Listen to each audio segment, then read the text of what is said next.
And we're live. Hello, everyone. This is Dwight Woods, the Jeet Kune Do Rebel, and welcome to today's episode number 105 of the Jeet Kune Do Dialogues.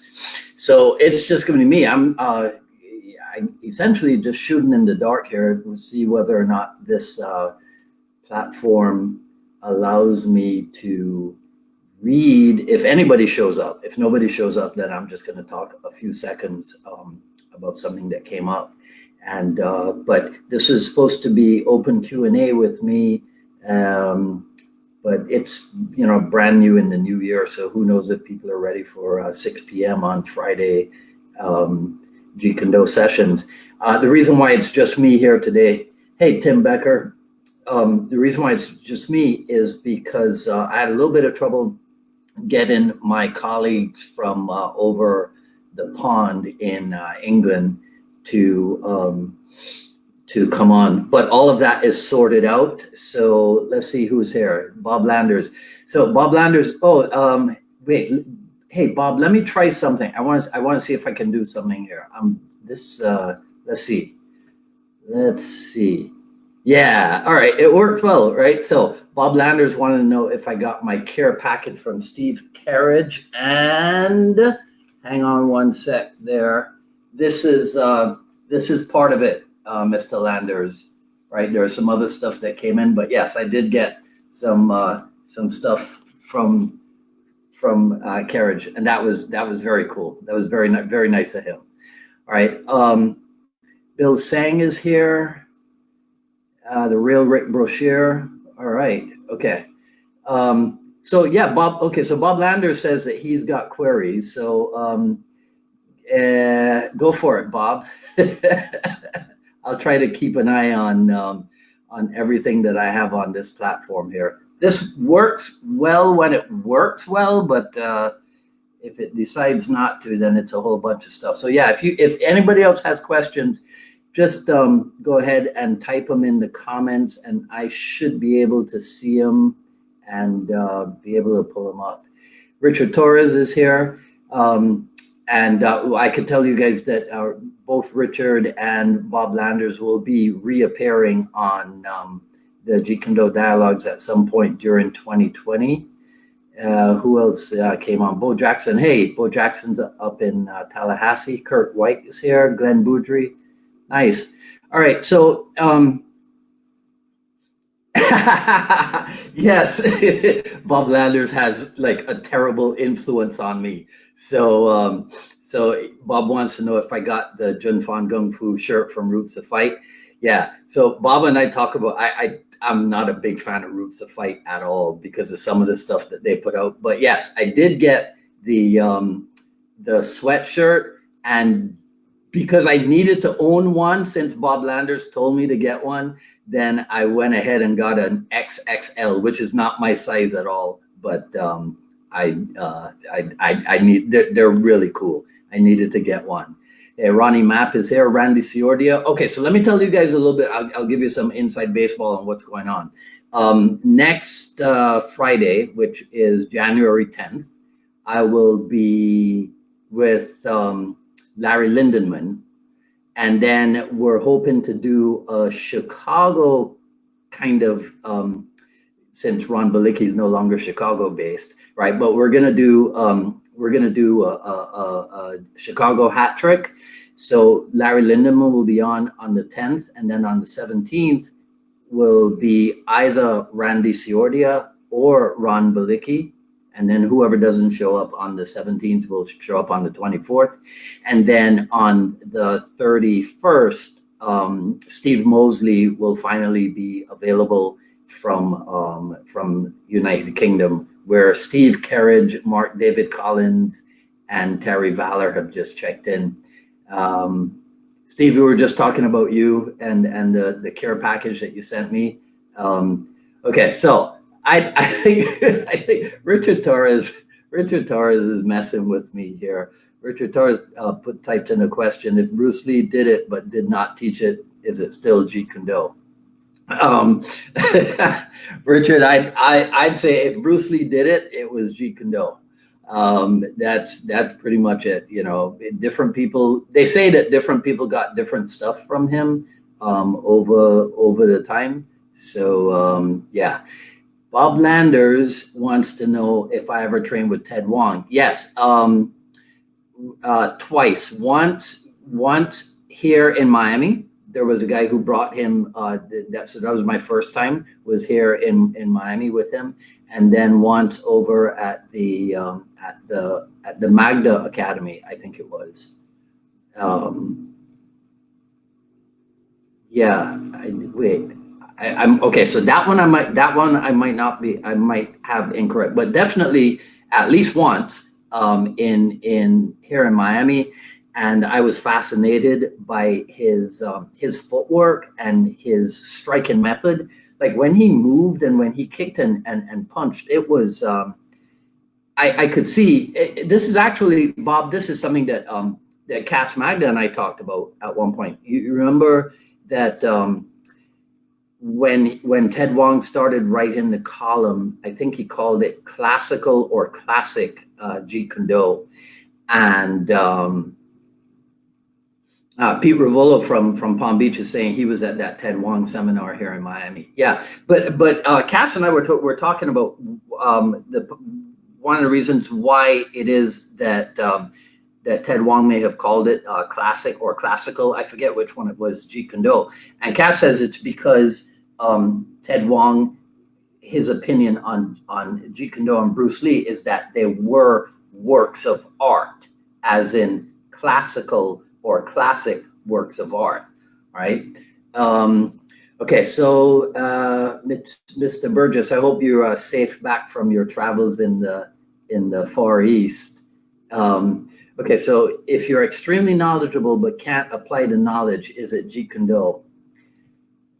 Well, you know,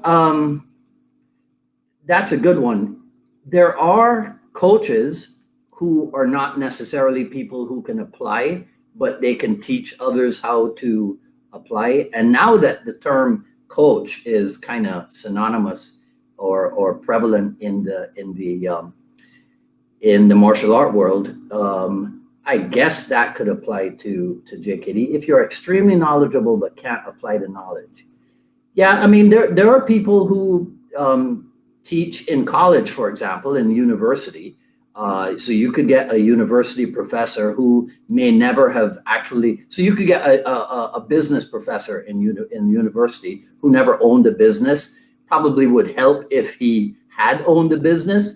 And so in terms of Jeet Kune Do, it probably helps that you can apply the knowledge, because if you can't, then how did you acquire that knowledge, right? If you acquired the knowledge but you can't apply it, something may have been missing in your along the way when you were acquiring that knowledge, because JKD knowledge, to the best of my understanding, is acquired through application or by application. So I mean, I could sit here and say that I have the knowledge from Larry Hartsel's book because I read it 40 times. But if I never trained anything out of it, if I never trained with Larry Hartsel, if I never trained in any aspect of Jeet Kune Do or Junfan Jeet Kune Do grappling, then am I really knowledgeable? So who knows? Tim Bescherer, that's my nickname for him. Tim says, one of the questions I get from people is, are there any standard criteria to determine if someone is a legitimate Jeet Kune Do instructor? Yeah, lineage. You have to be able to document and it's like nobody would study with somebody who says, I'm an expert in Shotokan karate, and then you go, oh, well, what's your lineage? And they go, no, I don't have any lineage, but I'm just an expert, right? So I think, Tim, you have to be able to point backwards, right, to where your, like the same thing that Mr. Burgess was asking about, where your knowledge comes from. Now, standard, that might be a little bit tricky, because maybe maybe Sifu Dan has a different standard than Tim Tackett has, all right, or Chris Kent has, or what have you. But I think, generally speaking, people have to be able to say, yes, my authorization to be an instructor comes directly through or from this particular individual. And then hopefully that individual is somebody who is recognized as being a legitimate Jeet Kune Do professional, right? Okay, so Richard Torres says it was classical Jeet Kune Do, right? So yeah, so that Richard, that's what Cass told me. Ted Wong's opinion is that Bruce Lee and Jeet Kune Do were works of art, were like classical works of art. Pete Rivolo says that he did Chisao with, I guess, with Ted Wong, and he did it differently than Wing Chun guys who was more aggressive. Well, that kind of makes sense. Just last night, actually, we were in my class with my kids here. We were doing some of the trap-in drills, and that was something that we were talking about. How there are a lot of people doing so-called Jeet Kune Do trap-in, like on the YouTube and what have you, and it's not aggressive at all. They say silly stuff, like they'll show something from the high reference point, and then they'll say, nobody fights like this. And I've always asked, well, if nobody fights like that, and you're doing a Jeet Kune Do demonstration, why are you showing something without explaining it? Now, if you explain why you're using the high outside reference point, that's something different. But if you just put it out there, and all you say in your demonstration is, nobody fights like this, and then you go on to demonstrate from that position which nobody uses for fighting, then if you catch some flack in like the comment section on how ridiculous it is, then I agree with the people who are giving you flack, because you didn't do the job of explaining why the heck it is that you're using the high outside reference point, right? So Bob Lander says that Ted, I guess Bob's referring to Ted Wong calling it. Oh, I see. Yeah, I see. That's true, Bob. So here's what Bob said, right? Bob says that Ted Wong called it classical Jeet Kune Do to be ironic. That's cute. That's actually very smart, Bob, because I remember that when I first saw it and I go classical Jeet Kune Do, I go, I don't know if I agree with that. So yeah, so the irony, see, but I'm not like Bob Landers. I'm not a Ted Wong insider. So I didn't know that he was being ironic. I just thought, oh, that's probably not the best name for it. But now I get it. Bill Sang asks if I trained in anything Jun Fan Gung Fu prior to LA Institute material. So Bill, I spent some time with Michael Lee, who I think is Michael Glover, or to be honest with you, I don't even know if I have the right story behind his name. But my understanding is that he was Jesse Glover's little brother, and I trained with him a couple of times a long time ago, 40 years ago, maybe, in Seattle. I didn't get the opportunity. I didn't know as much as I do now, even though I don't know anything, right? So I didn't get the opportunity to get to the Kimuras, but I did, through a friend of a friend, I ended up at Michael Lee's place and spent some time here. So that actually, in terms of my first exposure to something legitimate in Jeet Kune Do, that was 1980 in Seattle. Bob, what do you mean by Jun Fan Jeet Kune Do? Because that's actually not really a phrase that I use for myself. So first generation people that I've trained with other than Dan Inosanto. Okay, let me make sure I don't mess this up.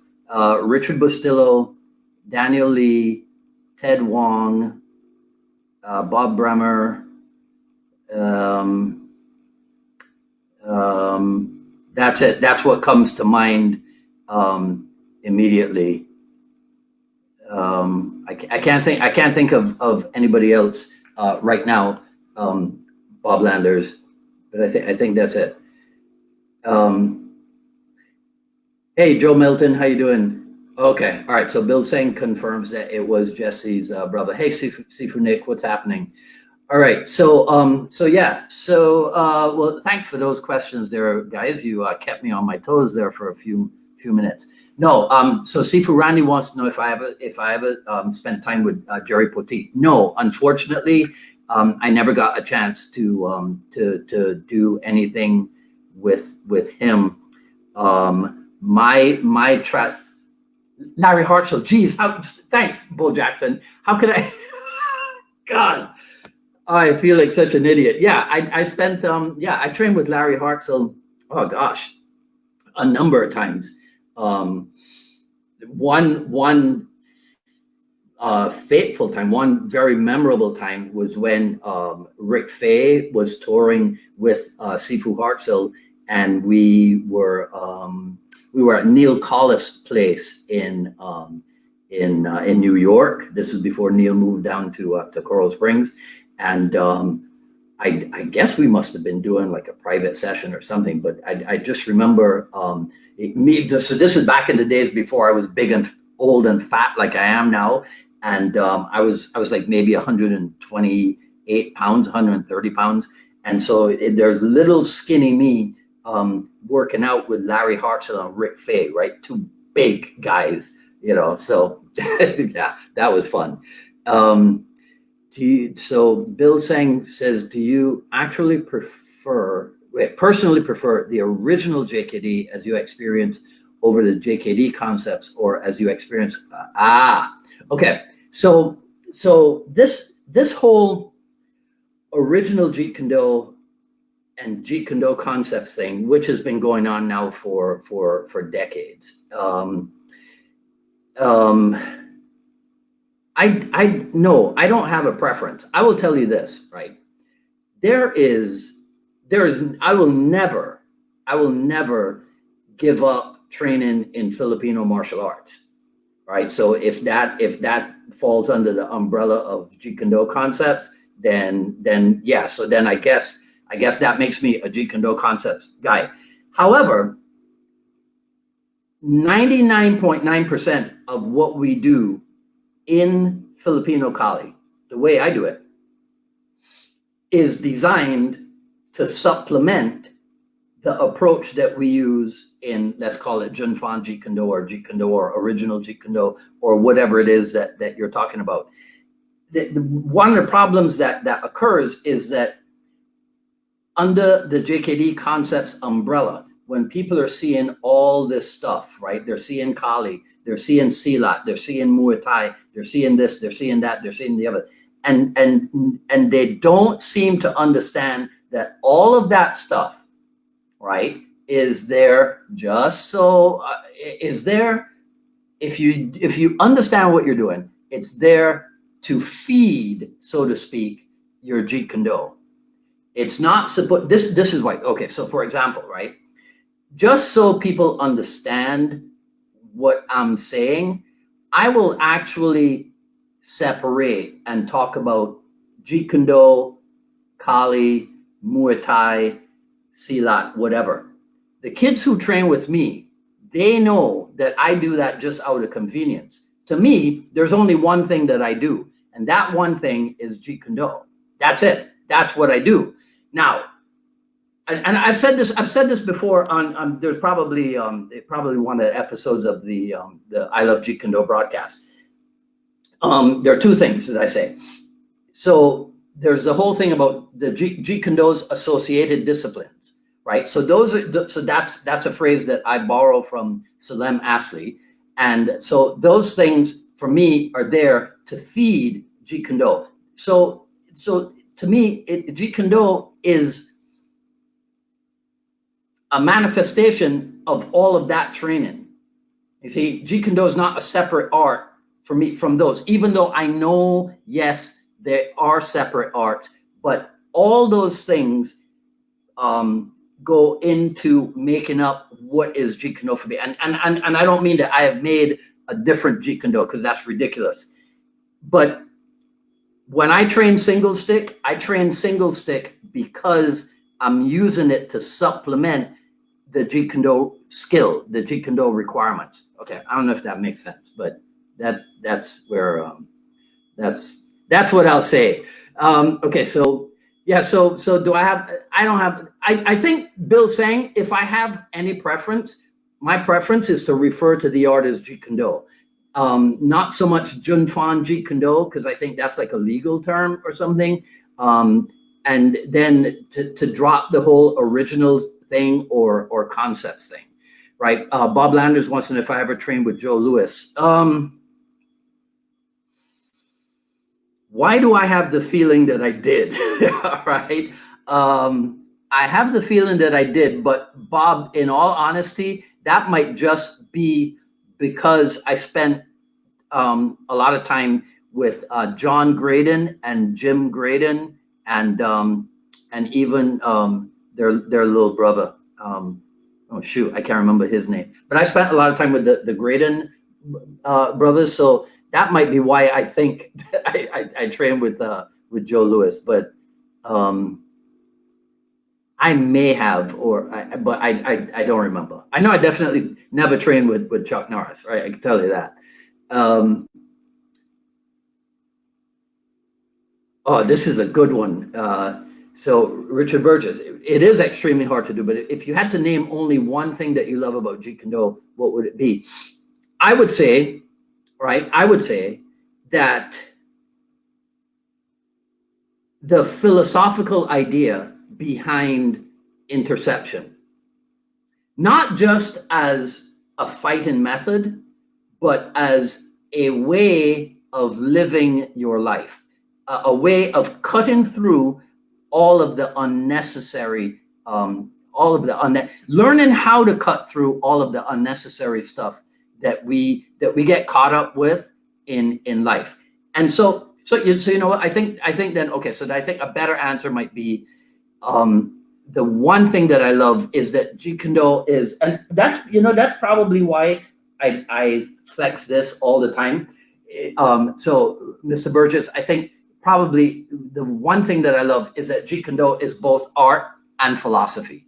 Yes, I think that's a better answer. Didn't Dan Inosanto drop the Jeet Kune Do concepts moniker? I do not know, Bob Landers. Maybe Tim Becker could, because Tim spends infinitely more time with Sifu Dan than I do these days. So maybe Tim Becker could chime in on that. Sifu Nick wants to know when are we going to get you to train in Jiu-Jitsu? I'll train in Jiu-Jitsu whenever it is, whenever it's convenient, Sifu Nick. You know, if I find a way to fit it in or what have you, if I find a bunch of guys that are amenable to letting me hang with them, I'll train Jiu-Jitsu. Okay, so how it complements. All right, Bill, I'm not sure where. Can you type in Bill saying what that's referring to? Because I talk fast and I'm old, so I forget what it is that I said. What's the context for complement? Bill, are you talking about like how the Kali and the Muay Thai and that stuff complement? Is that what you mean? Okay, so I don't know why people. All right, so can I pull this one up too? Yeah, I don't know why people discuss JKD concepts as if it is the way those of us under Guro Dan call it. I teach it. They will always talk by Freddie Jin and they would do level 2. Right. Yeah. Okay. See. So Bob, I guess then the idea of or the moniker JKD concepts has been dropped according to what to what Tim is saying here. I'll tell you one of the interesting things, right? And it's actually right here in what Tim just wrote. See how he wrote JKD concepts under Guro Dan. Like I find that interesting, and it seems to me that if there is such a thing as concepts people, like they very often refer to Sifu Inosanto as Guro Dan, and that's it's I don't have a problem with it, but it's not something that I do because I never because 30 what are we going on now 37 years ago, I don't recall anybody referring to him as Guru Dan. So I came in and it was always Sifu. The first time that I could tell you exactly when the first time I called him Sifu was, and I've never changed that. But I've noticed that a lot of people who could be classified as concepts people, like they use the term Guru Dan, and Guru to me, refers to the Southeast Asian arts more so than to the art of Jeet Kune Do. So but that's an interesting thing, right? But so that's your answer there, Bob Landers. It's called Jeet Kune Do. Okay, wait. Let me not get ahead of myself here. Mick Tully is finally on. Okay. Bob Landers says if I had trained with Joe Louis, I would have remembered. Okay. So Zane Isaacs wants to know if I watch much combat sports. If so, what and why? No, I don't. That doesn't mean that when I do, that I'm not excited by it. But on my own, well, I don't really have TV. I have internet, but I don't have cable. And fortunately for me, well, unfortunate in some terms, my Blu-ray player allows me to pull up Netflix. So I watch Netflix to my great dismay because that thing is a joke. But I personally don't watch a whole lot of combat sports. Why? It never really grabbed me. It's not my thing. I don't watch a whole lot of sports. There was a time 28 years ago where for maybe a year or so I was really into American football, and then even that went out. So it's just never been my thing. But when I do watch them, we were actually, you know what, Zane, Mr. Isaacs, we were talking about this last night also, because one of the things that I noticed is that even though it's much more hardcore than like point karate or what have you, but and you correct me if I'm wrong on this, but my observation is that a lot of people still do just like a lot of single attacks, not simple attacks, Richard Torres, single attacks, even when they're in the MMA setting. Like I don't recall seeing people doing a ton of attack by combination. So it's almost as if just since point karate existed for so long before the MMA thing, there's still like a subconscious approach to, I scored with my one attack. Now I move around again and I launch like another single attack, and maybe it scores, maybe it doesn't. I don't see a whole lot of combination fighting, but I could be wrong because I don't watch it as much as you do, sir. So Richard Torres wants to know if that's not the right one. Hey, sorry. Has Bruce Lee influenced me beyond martial arts? All right, so that's yes, and I have a good answer for this, Richard. I probably won't give it to you now because like I don't have the words for it. But yes, and the reason why it's difficult to answer it off the cuff is because it's something that I would like to do a good job of. But I will tell you this: I must have been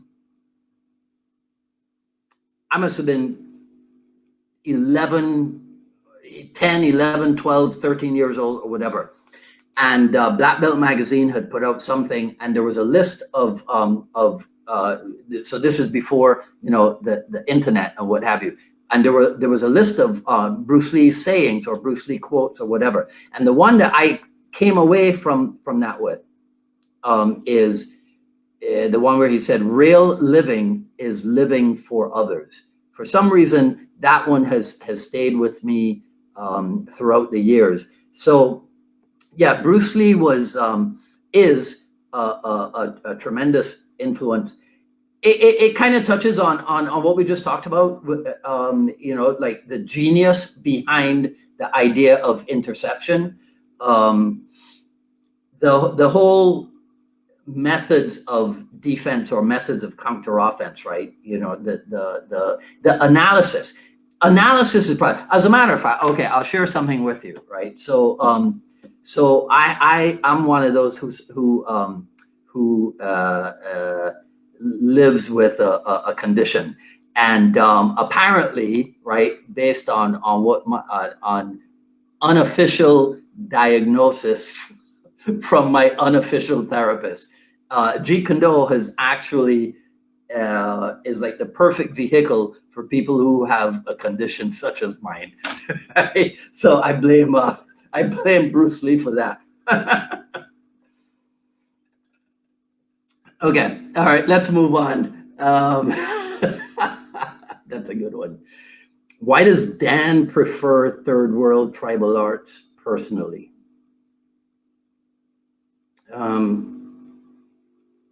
I don't know that Sifu Inosanto does, Bob.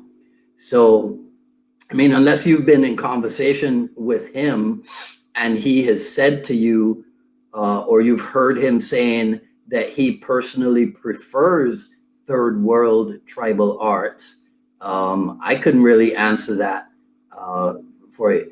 Okay, so there we go. So Bill Seng wants to know, how does Filipino martial art complement? Okay, so Bill, this is an example of my condition. So complement, PLEMENT,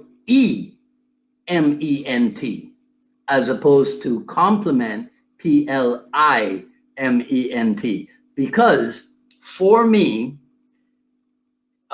Filipino martial arts fills out or fills in.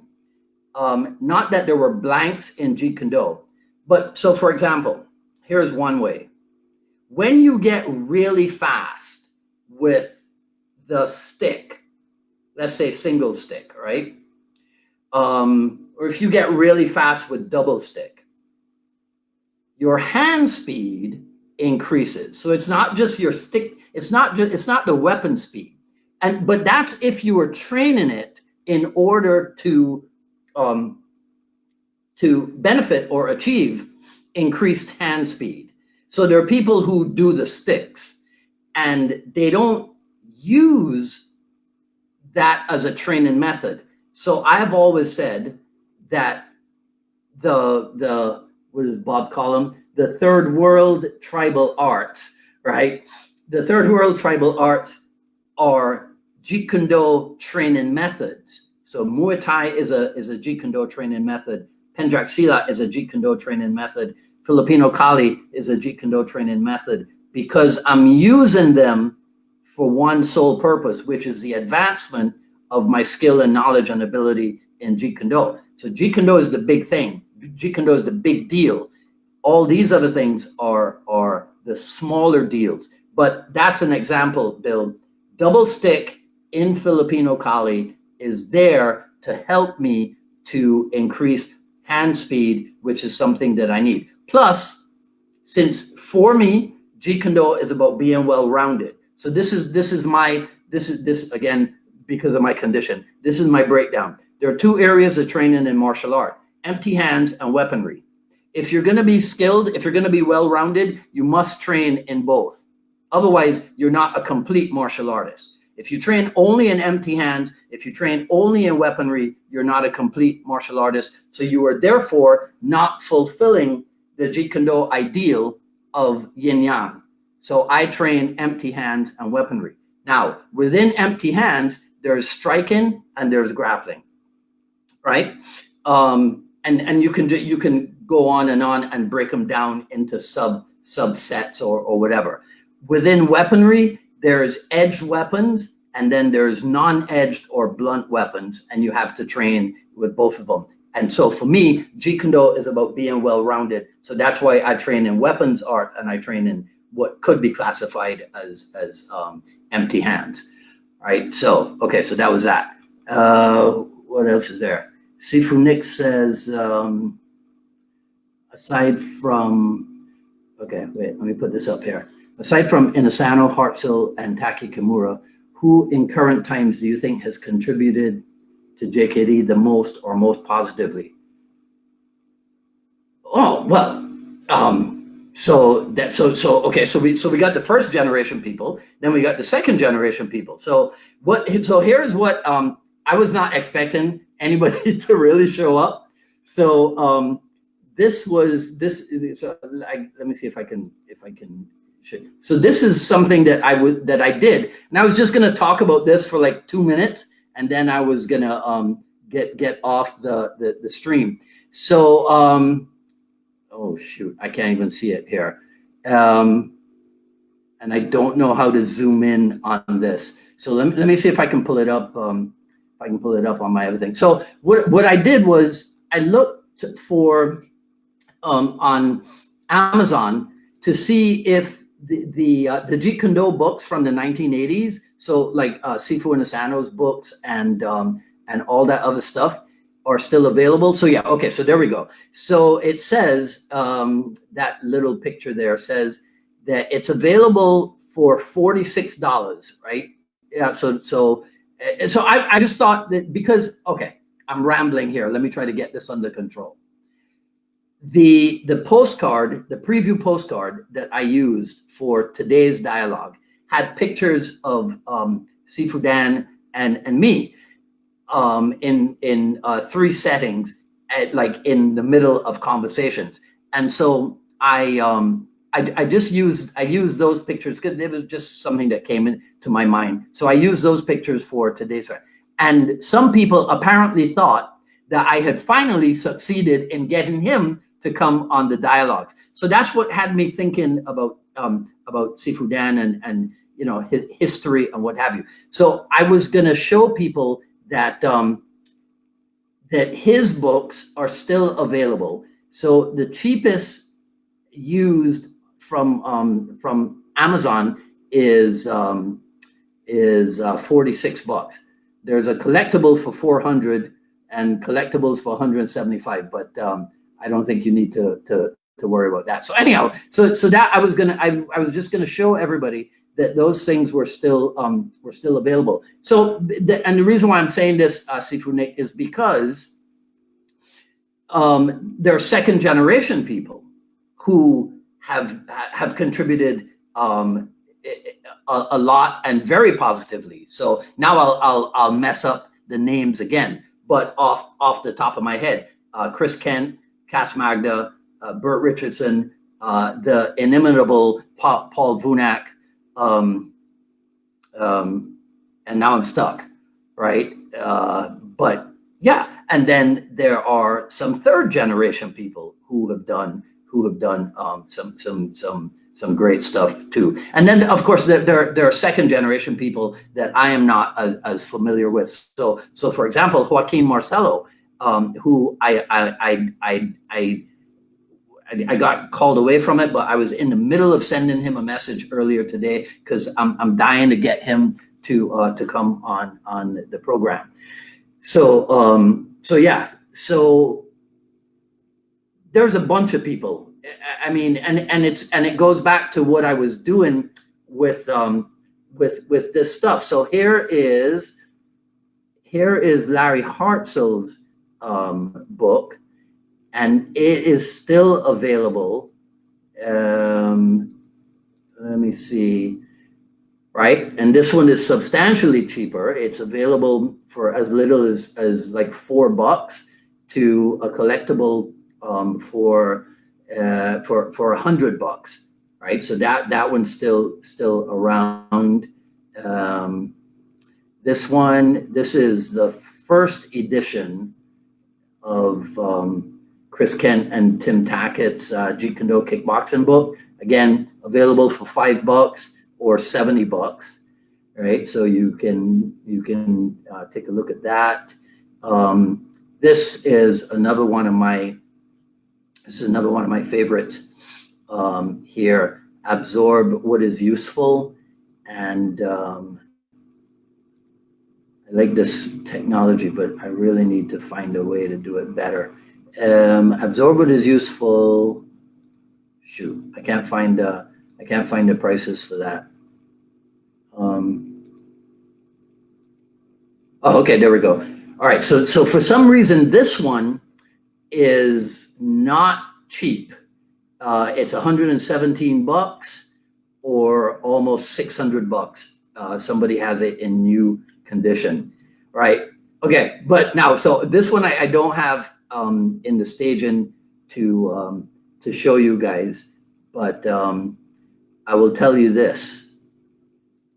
Dan Inosanto's Filipino martial arts book, the cheapest price is $216, and it goes all the way up to $750, right? Anyhow, okay, so I was on a tangent there on my own, right? So yes, Sifu Nick, and that's my long answer to your short question. There's a bunch of people, and that's why the Jeet Kune Do dialogues exist, so that as time goes by, I can get hopefully all of them on, the ones who are still with us, I can get all of them onto the show to share their knowledge and influence with us. Dave Hatch says, Sifu Dan telling us original JKD is Junfan Gung Fu. Okay, yeah. So I've heard that before too, right? Original JKD is it? But David, no, that's not the one I wanted to put up. Sorry. Original JKD is Junfan Gung Fu period. But I wonder if,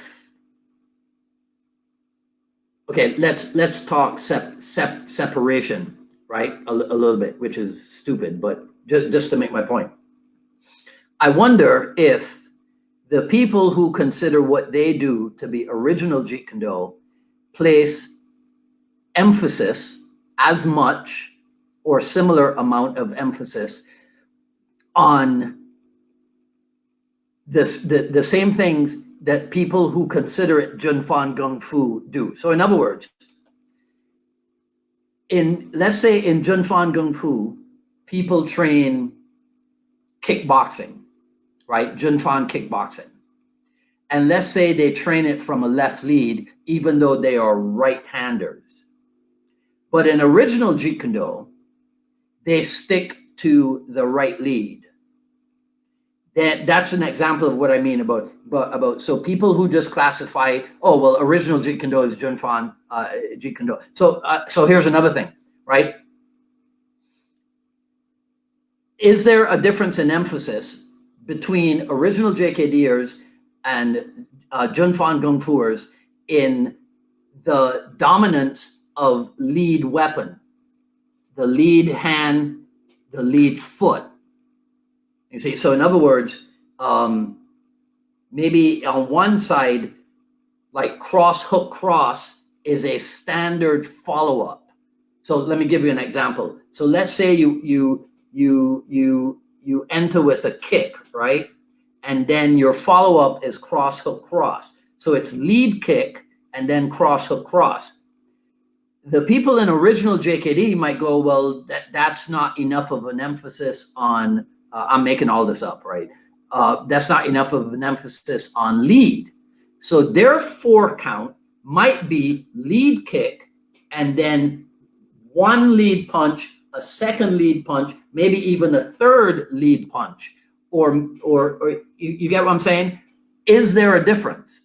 All right, I don't know, but I suspect that people who classify what they do as original Jeet Kune Do as opposed to being Junfan Gung Fu, I suspect that they might have different emphases, right? Okay, so Tim Bashara says, I tried to call him Sifu in the JKD class and the okay, so that's a good point, right? That's a good point, right? So Tim says, I tried to call him Sifu in the JKD class and in the Little Dragons class.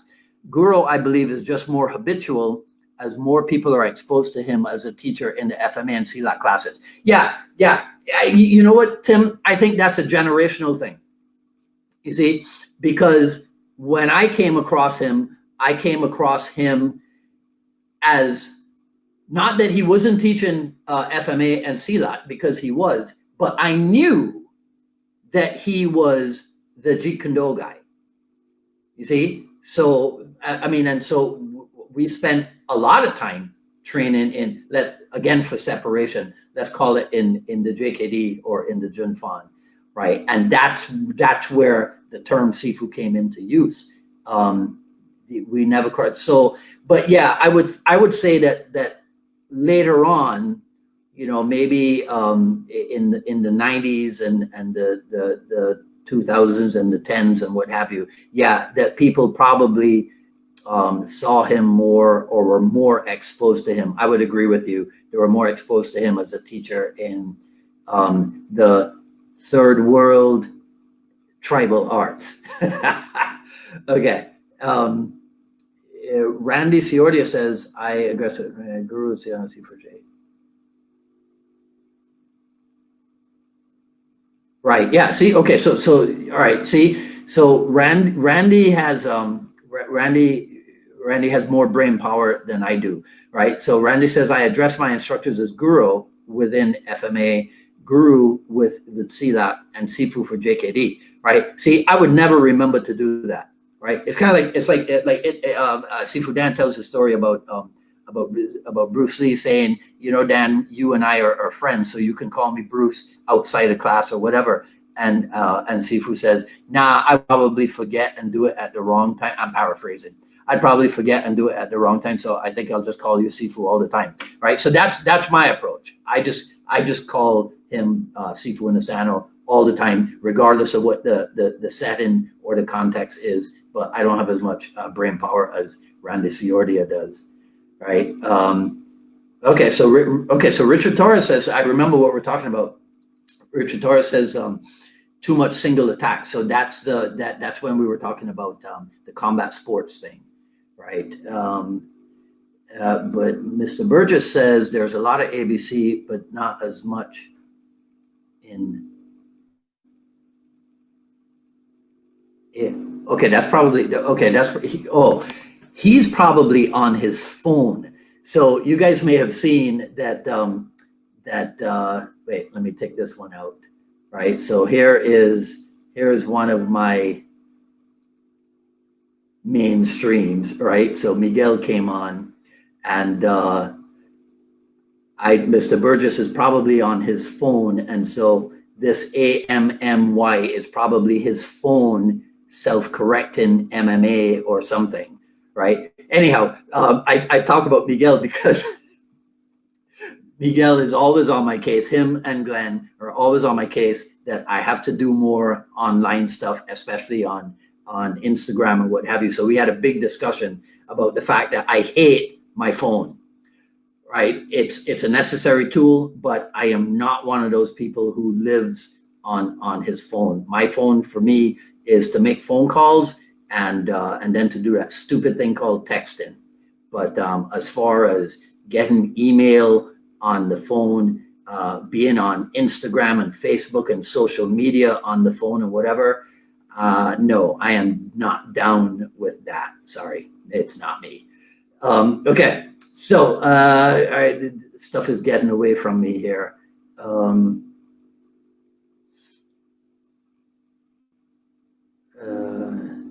Oops. Okay. I may have lost something here.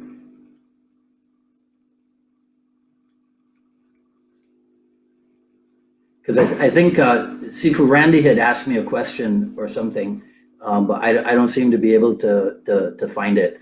Okay, so what do you actually teach in your JKD classes? Bill Sang wants to know. The Inosanto Junfan, or a mix of what you experience from various sources. Oh, definitely a mix from various sources, right? So I will tell you this. I, after self-examination, so that whole thing that I was talking about just now about emphasis on lead weapon, I felt that that I was not emphasizing that enough, and to me, that is a distinct characteristic of JKD, and so that was definitely something that I modified, I guess you could say, and it was definitely from outside of the concepts culture. All right, Steve Carriage says, okay, so some of this stuff is getting away from me. I think it's just there's you guys are going fast, I'm going slow or something. It seems to be what he investigates and represents above all the others. Okay, so Bob Landers, I guess you're talking again about the tribal arts, right? Yeah, well, hey, you know, people like what they like, and I can't speak for Dan Inosanto, right? He's the only person who can speak for himself, or if he authorizes somebody out there that spends more time or has spent more time to speak for him. But my suspicion is that being a low-key individual, being Bruce Lee's premier disciple or whatever, was not something that he was extremely comfortable with. Right, and then I think there is the whole thing about the commercialization of Jeet Kune Do and what have you, and so internally, I think there's a lot that goes on with Dan Inosanto that none of us are privy to in terms of what he is doing Jeet Kune Do wise. I think it's just not obvious, right, on the surface. But I think that he is actually the living manifestation of Jeet Kune Do, even if you don't understand what you're seeing. All right. Okay. What is your favorite Dan Inosanto movie cameo besides Game of Death? So I know that he's been in Big Stan. I mean, it wasn't a cameo. He was a character in what do you call it? Counterattack. It has various names. I forget. It has various names. It's Counterattack, the Chia boxing, the Chinese stuntman, and what have you. He was a character in that. So favorite cameo would be the 4 seconds that he's in Big Trouble in Little China, where he comes out, he gets one shot off with the shotgun, and then he gets blasted. That would be it. And second to that would be the spare gun dart to the chest in Sharky's Machine, right? Ted Wong said Bruce went from empty hand to gun. All right. Okay. What do you? Okay. So wait.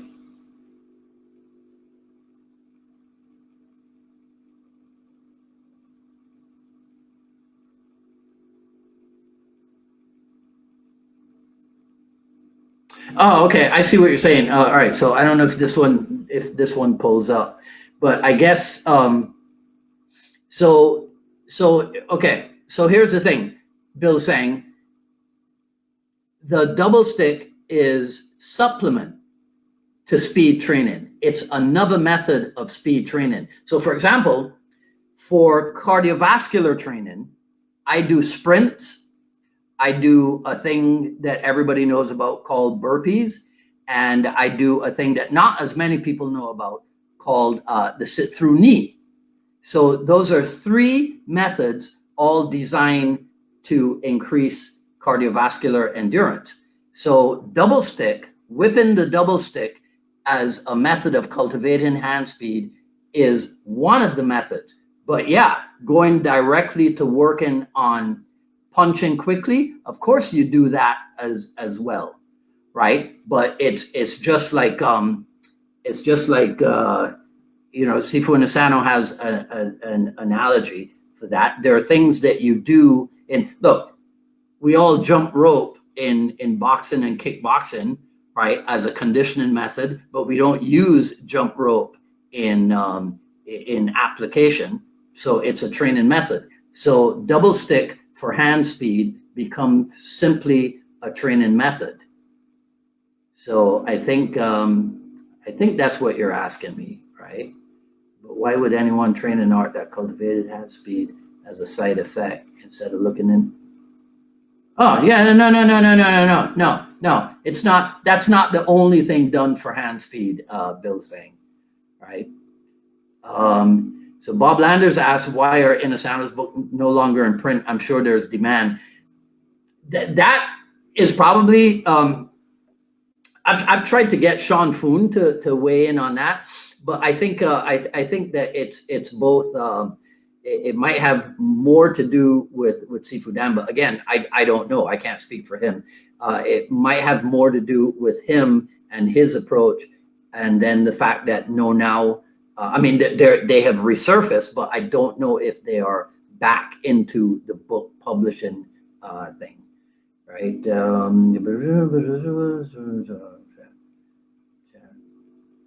Okay.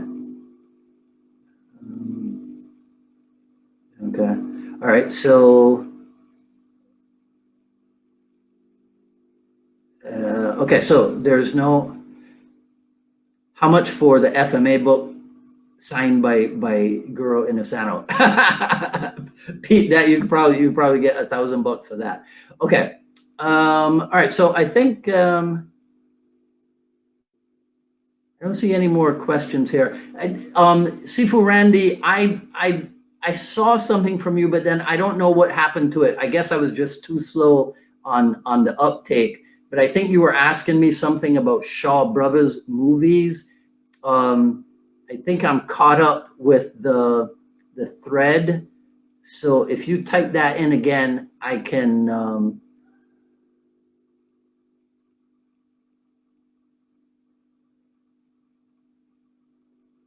Okay. All right. Well, these are not questions. This is just everybody's comments on stuff.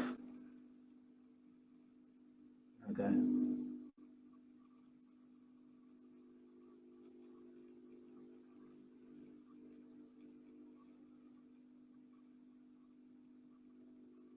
Bob Landers, Sifu means father/skill. I'm not that one. That's another one that I never heard. All right. So I think we're done. Okay. Favorite Shaw Brothers movie. All right. So there's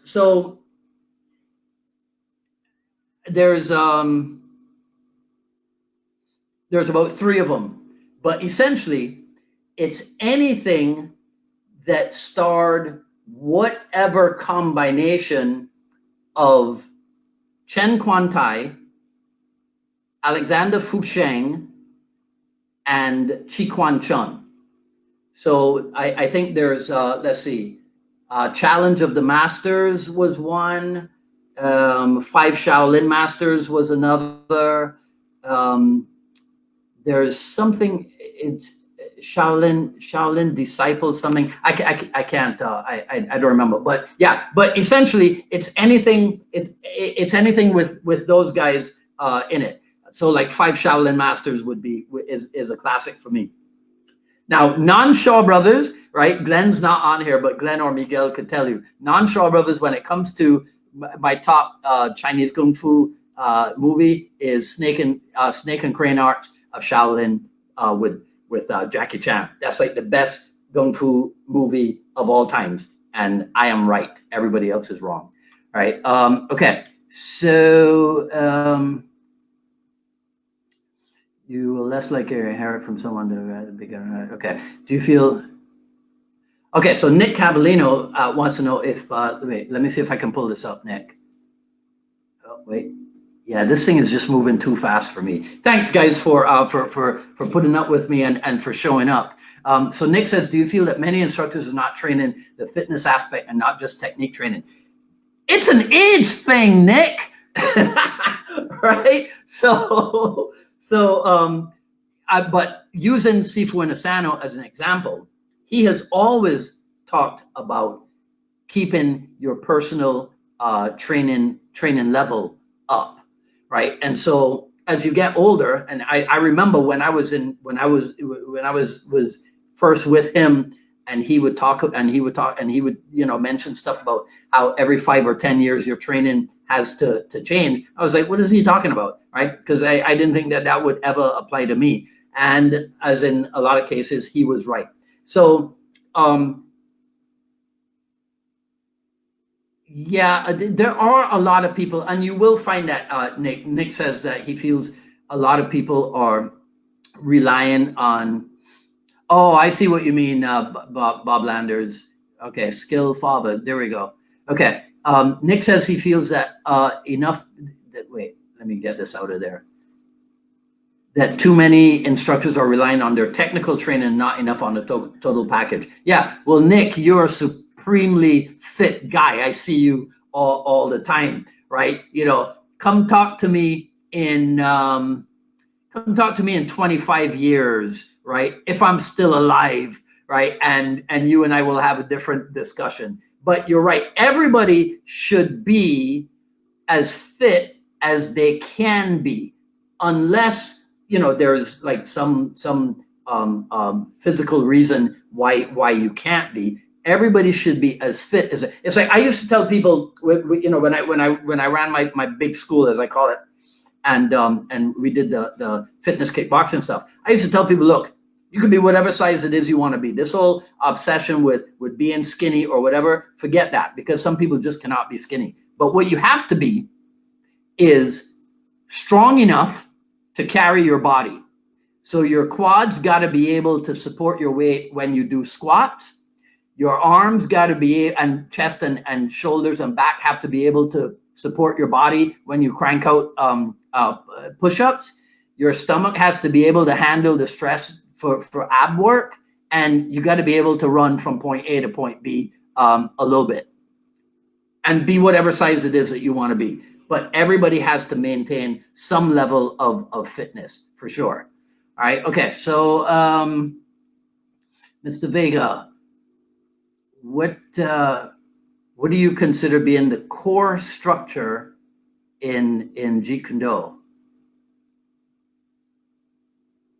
Okay, so you capitalize the core structure, so I'm not sure if that refers to something specific or not, but I would direct people to the Tao of Jeet Kune Do, right? And to I'm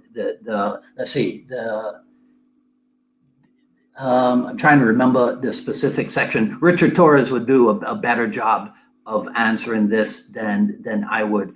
But core structure is elements of like a tight defense, an aggressive offense, simplicity in movement, or economical movement, directness in movement, non-classical approach, that type of stuff. It's all the like I was talking about Ted Wong and my first experience with him. I think that Ted Wong demonstrates really much better than a lot of people the core structure of Jeet Kune Do with the specific emphases and what have you. Okay, so Bill saying wooden dummy clip. I don't know if that has anything to do with me. Okay. Pete says, I like staying fit. I also like beer and tacos. Okay. Pete, I thought about you just yesterday. I came across an old picture of us at Don Cuesta's seminar at the Armory, I think it was, up in West Palm, right? Okay. Oh, God. Nick Cavallino is 41 years old? I'm sorry, Nick. I was talking to you like you were a child. I thought you were like 25 or something, man. Well, you're well preserved, boy. I'll tell you that. All right. Okay. All right. So, okay. So yeah. So this is my old friend now, Mike Lee Canary. So Bruce Lee was fit. If you teach Jeet Kune Do, you have to be fit. Yeah, you have to be as fit as you can be. I agree. Bill saying again, please explain. I don't know if that was if that's for me or for somebody else in the thread. Yeah, this is an interesting observation, right? Look at how big Sammo Hung is, and he could always move, which means that, yeah, that's. You know what? I'm gonna start using that, Steve, as my example of what I was saying. Be whatever size it is that you want to be, but be able to handle your body. Okay, so this is an interesting one. What would you say your personal JKD is comprised of in percentages by style? I could never answer that question. That's not a question for me, Nick. I don't have a personal JKD, right? So in other words, I do what I do, but it's not. Here's something you will never see. You will, well, I shouldn't say never. Here's something you will probably never see. Dwight Woods is Jeet Kune Do. You see, because, and I know that people who put their name before it, it's for identification purposes, you know, so that people understand that it's Jeet Kune Do as taught by them or something. But I don't have a need for that. So I don't have a personal Jeet Kune Do. And if I did, the idea of it being comprised of percentages by style. So in other words, let me make sure I understand what you're talking about here, Nick, because this is where we can get ourselves in trouble. You see, you said how much, what is it comprised of in percentages by style? So I think you're asking, well, how much of my personal Jeet Kune Do style, what percentage of Muay Thai might be in there? What percentage of Kali might be in there? What percentage of Silat might be in there? And if that's what you're asking, there is no way that I could answer such a question, because that goes counter. That approach is actually counter to what Jeet Kune Do means to me, because Jeet Kune Do is not a combination or a blend of styles or a combination or a blend of arts or whatever. So like I said before, all those things that I train. So I know that you spend a lot of time with Salem Ashley in like boxe française. Boxe française for me is a Jeet Kune Do training method. It's not part of my personal Jeet Kune Do, and I use it, and you know it factors in at 10 to 12% of my personal Jeet Kune Do. Not at all. Not at all. No. There are things that you can get from training in boxe française, and so you spend time in it, but you go into it knowing or having a pretty good idea what it is that you want to get from it. You spend some time in it, and then you come out of it and you keep that which you got from training in it. So yeah, I can't give you a better answer than that. I'm not sure what that is. Skilled person. Well, the mean is tutor, right? The core structure of. One of these days we'll have to sit down over lunch and discuss this, Mike. The core structure of Jeet Kune Do is different from one individual to another. We'll have to discuss that at one time, at some time. Okay, so Mike Wolf wants to know, why is the Tao, post-death versus fight, which is more like that.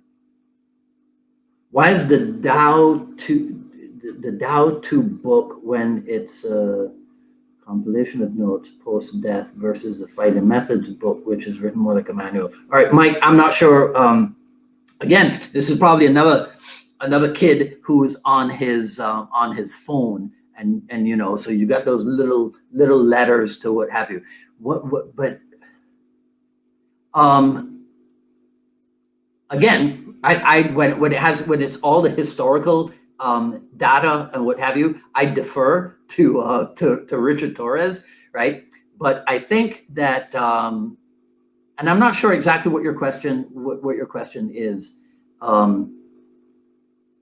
but the differences between the Tao and the Fight and Method book.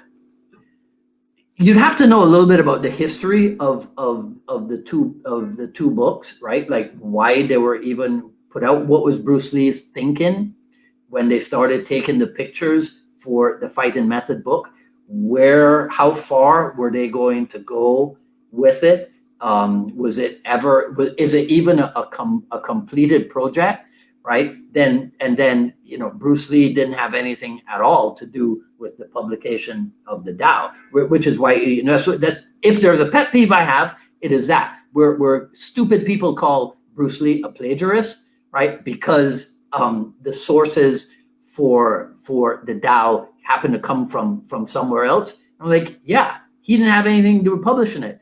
People published his notes posthumously. So yeah, right. So I don't know what your question means, Mike. Sorry,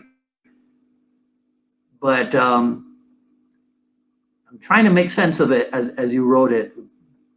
But I'll just tell you this: the Fight and Methods book definitely supplements the Tao for sure, right? Without a doubt. Blah blah blah, whatever.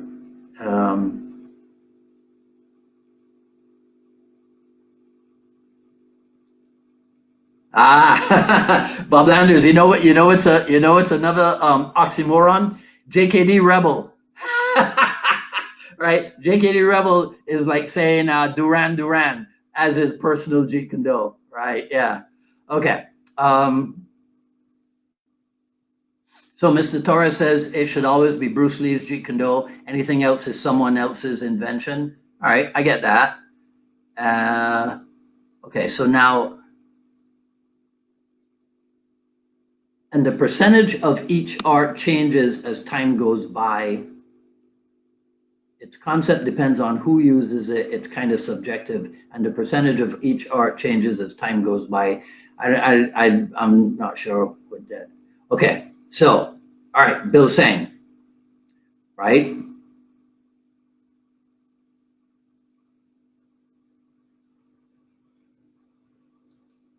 So okay, so here's the thing about boxe française being a JKD training method. So now I include boxe française in that simply because Salem is the one that influenced all of us in that kicking method. Here's why it's a training method for me, because Salem has a slogan that says, if you can do more, you can do less. What I got from boxe française, right? What I got from boxe française was this similar to how in JKD. So you will hear Ted Wong, Terry Tom, Mike Gittleson, Bob Landers talk about the ability to punch from different angles, the ability to punch from where you are, not having to get into a set ready position and then go. But that thing about being able to strike from different angles, that is what I get from boxe française. Salem Ashley, more so than anybody else I have ever seen, when it comes to angular kicking and punching in combination, I have never seen anybody do what he is able to do. And so yes, is some of it fancy? Yes. But I mean, again, not somebody who watches a whole lot of combat sport, but watch these guys in competition, watch their level of mobility and agility and their cardiovascular conditioning, being able to bounce and kick and punch for extended periods of time during the rounds in those fights. Those are all desirable qualities. And so that's how boxe française becomes, for me, a Jeet Kune Do training method. Shotokan karate, right? Okay, so here's Bill Sang, right? So Bill Sang, here's what I'm not saying. I am not saying that everything can be a Jeet Kune Do training method. Why would I go train in classical Japanese Shotokan? Well, I did train in it and then left it, right? So why would I go back to that? What could I? No, they don't have enough material in Shotokan for it to be absorbed or adapted or adopted in any way by me, other than one thing. When they do their summer camp training and they go and they hold a horse stance in the water until they pass out. Yeah, that's something that I admire, but it doesn't, so karate would not be a Jeet Kune Do training method. They don't have enough to offer. All right, and then, okay. Fighting method is not as reference. Okay, all right, okay. So Tao is disorganized notes. Randy Stewart says, I hope nobody ever writes a book from my personal notes. Okay. All right. So I guess Mike Wolf was talking about the differences between the popularity levels of the Tao and fighting method. Richard Torres again would have to confirm this. I don't know that Bruce Lee wrote the fighting method book. Of course, just like with the Tao, he is assigned authorship, but I don't know if he like the text in that book and what have you. I don't know if that is like Bruce Lee's original writing or what have you. And Mr. Burgess says that Bruce Lee did plagiarize Alan Watts, but that was in college. Oh, well, if it was in college, then it doesn't matter, right?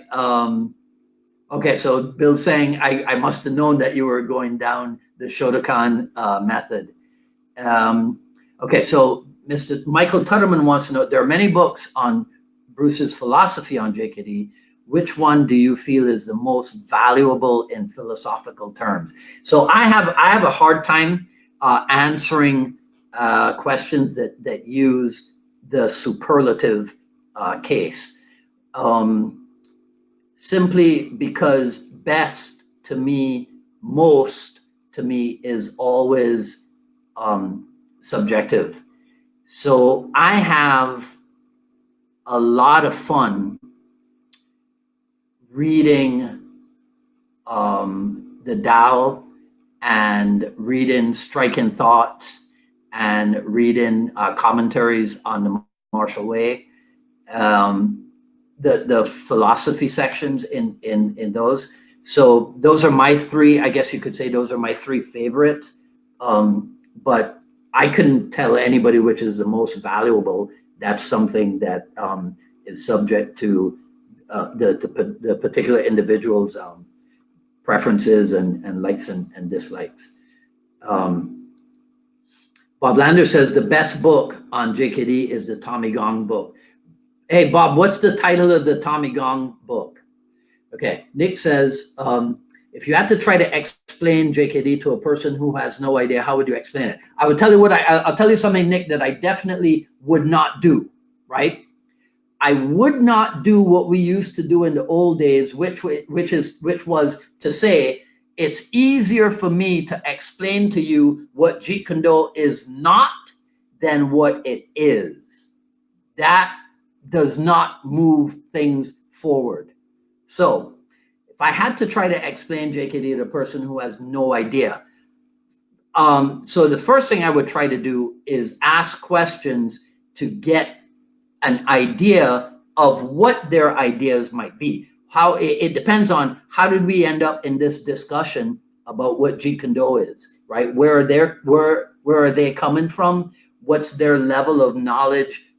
In my intake procedure, to this day, this is something I developed, I don't know, 30 years ago or what have you. When people call me to inquire about becoming a student or becoming a client or what have you, one of the questions that I probably ask, I probably ask this like 98% of the time, is how much reading or research have you done on Bruce Lee and Jeet Kune Do?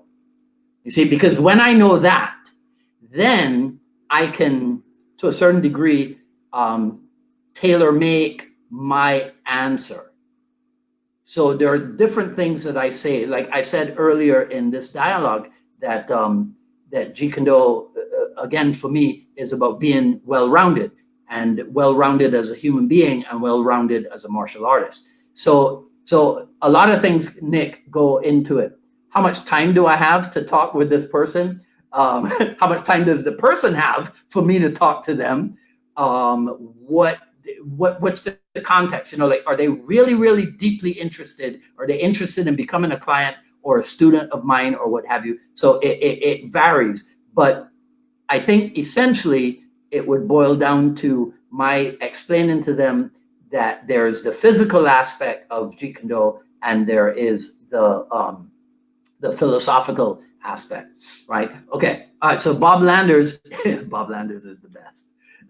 Bob Landers says, why not let JKD be a training method for JKD? So as I was saying, for convenience, I might say to somebody, so there's this thing called Filipino Kali, there's this thing called Thai boxing, there's this thing called Indonesian Pencak Silat, there's this thing called whatever, whatever. I might say that to them so that they have an in-depth understanding. Those things, as Jeet Kune Do training methods, blend into my, and again, like I just said, I don't have a personal JKD, but now I'll use the possessive word and say my Jeet Kune Do. So in answer to your question, Bob, right? So for me, yes, what we are doing is JKD training method. So for us, JKD is the training method for JKD, right? Mike Wolf and Nick Cavallino say that Savat is the closest thing to JKD kicking, okay? And it's in the Tao. All right, okay, so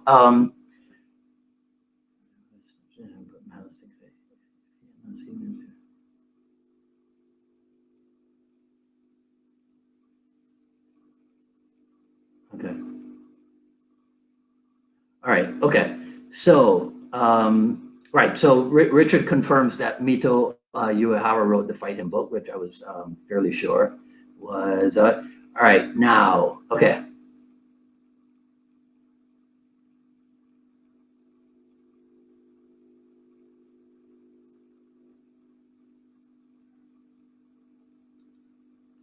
Okay, all right, okay, so we could talk about that.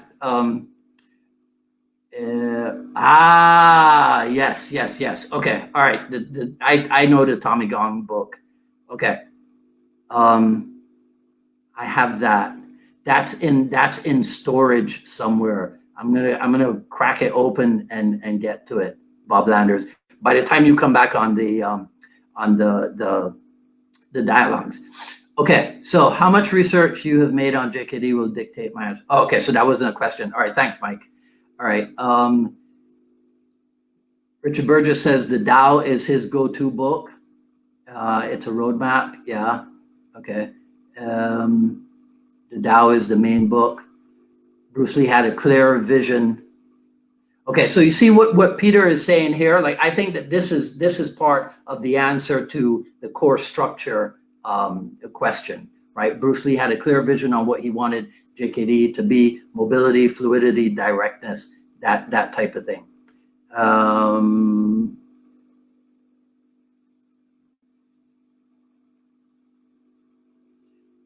And Ren says that John Little's series are a little bit more organized than the Tao. Yeah, because John Little was granted access to more stuff and had more time probably than Gilbert Johnson had, and less pressure and what have you.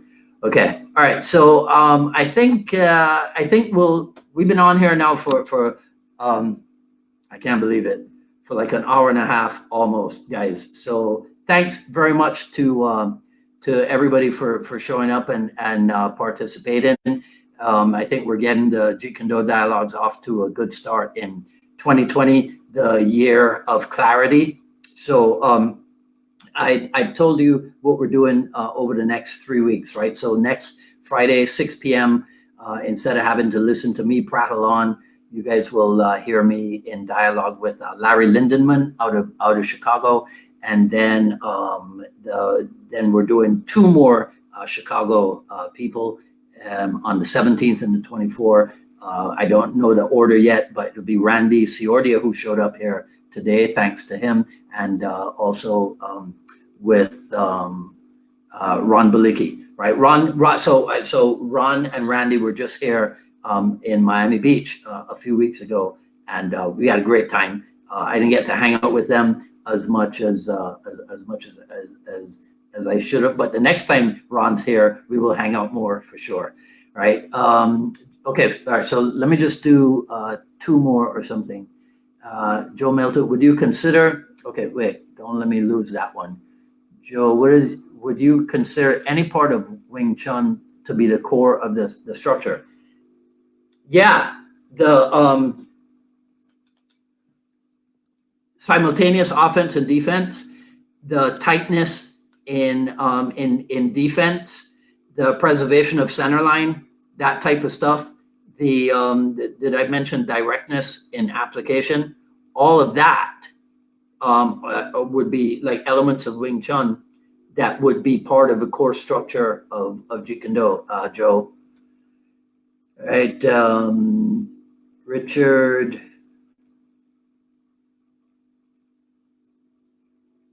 Thanks, Mr. Burgess. I appreciate that.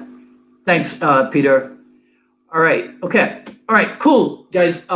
Thanks very much. And so I'll see some of you back here on Wednesday for the I Love Jeet Kune Do broadcast, and then next Friday with Larry Lindenman. This is going to be a good one. I think the last time I saw Larry was the first time I saw Larry, and this was in 1988. So he and I have 32 years of catching up to do. So come back and join us at 6 p.m. next Friday. It'll be a good time. All right, guys, have a great weekend. Happy New Year to everybody. This is Dwight Woods, the Jeet Kune Do Rebel, signing off. Take care now.